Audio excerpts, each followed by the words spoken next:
লোক গরু কিনতে হাটে যাচ্ছে। ইতিমধ্যে এলাকার এক হুজুরের সাথে তার দেখা। বলল, হুজুর। তারপর সেই লোকটিকে হুজুর বলল, আপনি কই যান? লোকটি বলল, আমি হাটে যাই গরু কিনতে। হুজুর বলল, ভাই, প্রত্যেকটা কাজেই ভালো কাজে ইনশাআল্লাহ বলতে হয়। লোকটি বলল, চুপ করো মিয়া, পকেটে টাকা আছে, হাটে যাব গরু কিনবো। ইনশাআল্লাহ আবার কি বলবো? লোকটির এই কথা শুনে হুজুর চুপ হয়ে গেল।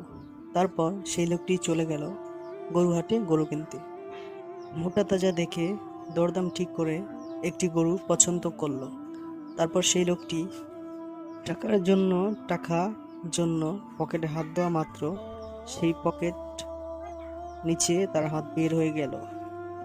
চোরে পকেট কেটে টাকাগুলো সব সর্বনাশ করেছে। লোকটা বাজার থেকে বাড়ি ফেরার সময়